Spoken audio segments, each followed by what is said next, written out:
Arthur Henry Ward, most well known under the pseudonym of Sax Rohmer, was a British writer. Born in 1883 in Birmingham into a working-class family, he initially worked as a journalist as well as songwriter and sketchwriter for music halls. In 1909 he married Elizabeth Knox, a juggler by trade. Some sources claim that his first book was the anonymously published 1910 Pause, Hypotheses, Theorems, Parables, but WorldCat attributes this to Johann Werner Paus. Around this time he was supposed to have joined the Golden Dawn organization as well as the Rosicrucians. In 1913 he published The Mystery of Doctor Fu Manchu, the first novel featuring the eponymous Asiatic villain. In 1915 he applied for a commission to serve during the First World War, joining the Artists' Rifles. It was while serving on the Artists' Rifles that he and his wife Elizabeth supposedly witnessed a Zeppelin being shot down in flames in 1916, an experience that greatly affected Rohmer emotionally. Thereafter he would work in the propaganda department. After the war he visited the US several times. In 1923, the very first Fu Manchu film, The Mystery of Doctor Fu Manchu, was released, followed by the much more famous 1929, The Mysterious Doctor Fu Manchu. Rohmer and his wife would then move to New York in 1947, returning to London only shortly before Rohmer's death. He died in 1959 at the University College London Hospital. The Brood of the Witch Queen is the earliest of the books by Rohmer up for discussion today. It was published in 1914 and was favourably compared by H.P. Lovecraft to Dracula, The Beetle by Richard Marsh, and The Door of the Unreal by Gerald Biss. The focal character of the novel is Anthony Ferrara, a corrupt magician who orchestrates the murder of Sir Michael Ferrara in order to inherit his fortune. Thereafter, he engages in horrid ceremonies about London as he uses his hypnotic powers to force Lady Lashmore, an innocent woman, to try and murder her husband, before he proceeds to lead her through a secret entranceway into the Pyramid of Meidun. Here, in the secret heart of the pyramid, Ferrara performs a horrible rite to use her as a human sacrifice. Dr. Bruce Cairn, Ferrara's sworn adversary, tries to stop him but is too late, and so he vows to destroy the source of Ferrara's power, the fabled Book of Thoth, which would make Ferrara unable to control the monstrous fire elemental that he has enslaved for his own nefarious purposes. A thrilling tour de force which I absolutely advise you to read right now, if possible. The Orchard of Tears, published in 1918, is considered the anomaly of Rohmer's bibliography, a story not based on thrills, villainous rogues, or ancient horrors. The story takes place and was written and published during the First World War, which is the reason why Rohmer will include statements about the wholesale corruption of the entirety of German culture as a reason for the war happening in the first place. At one instance, the supremely emphatic main character even states, "If at the price of my life I could exterminate every living thing that is Prussian, I should do it." As for the plot, there isn't really any.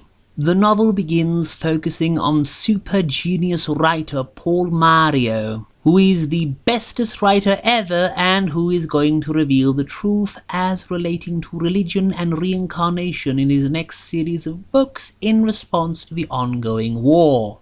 In the beginning, he meets his friend Captain Donald Courtier while the latter is on leave, and both eventually become acquainted with Flamby Duveen, daughter of the man who saved Courtier's life during the war. An elfin, untamable spirit, she is found to be a brilliant painter, and Paul and Don conspire to support her artistic endeavours under the guise of a government-issued pension. During this time, Paul discovers certain lecherous photographs of the girl his uncle, the late Sir Jacques, had made while he was trying to force her to become his mistress. At the same time, he also becomes acquainted with a certain Jules Thessaly, the mysterious tenant of Babylon Hall, whom almost none of his neighbours have seen in the months since he has moved into the village.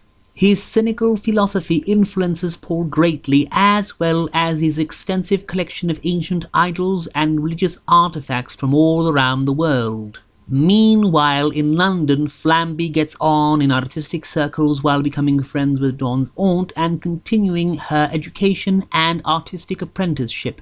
All the while, Paul continues writing articles that shock the Christian world to its core, with his first book proper being a universal success. This while the Catholic Church tries to stop him from continuing his work, saying it is better that the masses do not understand.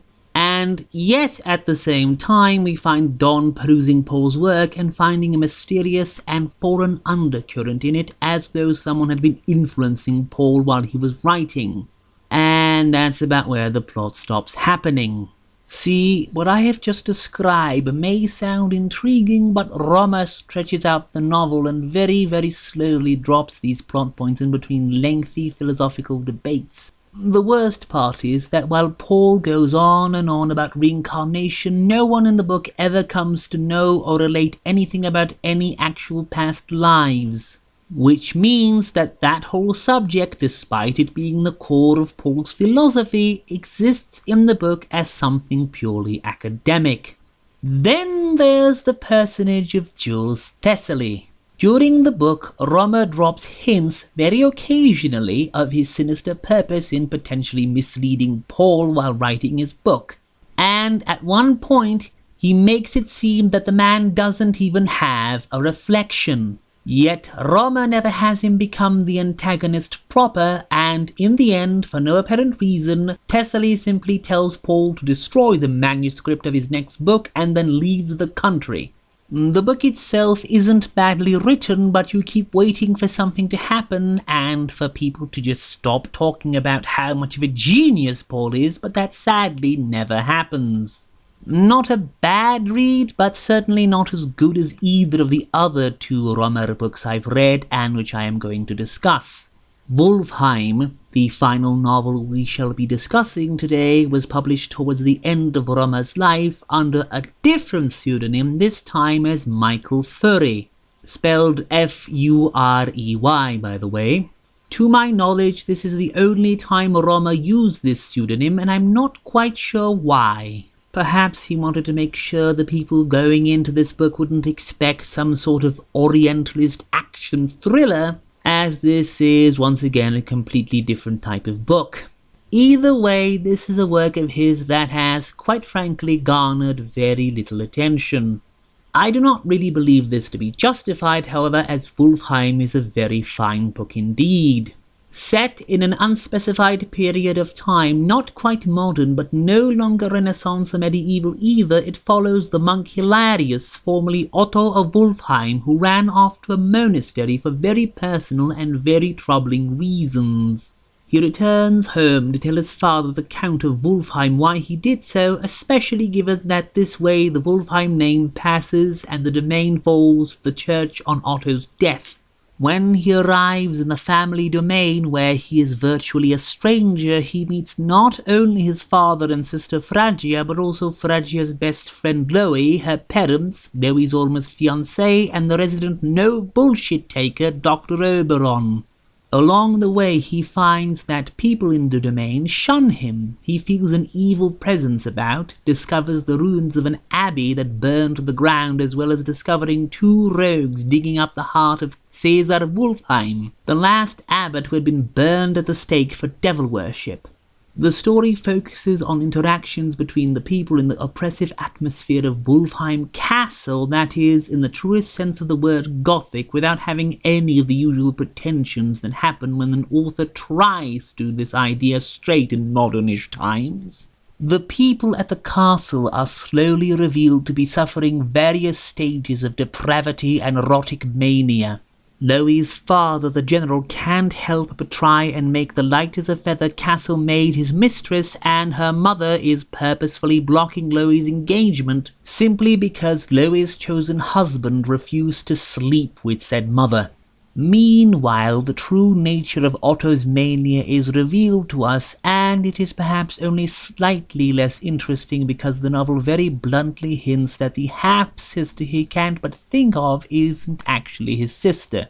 I will, however, commend Rohmer on having this revelation only come after it's too late for it to mean anything beyond making Otto feel better about himself. In the background of all this is the creeping aura of some ancient evil culminating in the post-mortem possession of Phrygia's body by another long-departed soul. And while the few reviewers out there seem to suggest the story up until this point was gearing up for some literal lycanthropy, what we get and how we get there isn't bad at all, especially since the atmosphere is quite strong throughout, even though we don't get quite literal werewolves. Now, the most surefire way to drag a book down and make it tedious is to have a character who likes to wax philosophical. In Viziac's Medusa, whenever Huxtable got into his habit of speaking in saccharine analogies and long-winded spiritual diatribes, it made the already floundering book flounder even more vehemently. This book, however, is the rare exception to the rule. The character of Dr. Oberon is by far the most engaging member of the book's cast. He is snarky, he likes to say seemingly irrelevant or intentionally provocative things, likes to be sarcastic to the point where one imagines him rolling his eyes visibly, and does, as a rule, not take anyone's crap and just gets right on to the point that they are either not seeing or trying not to see. This, along with the narrator's own tone, hovering between sarcasm and sardonyx, makes for an interesting reading and generally does not spare anyone. If I am to lay any criticism against this book, it is that the possession itself is of rather brief duration, cut short by the dramatic and very ironic denouement.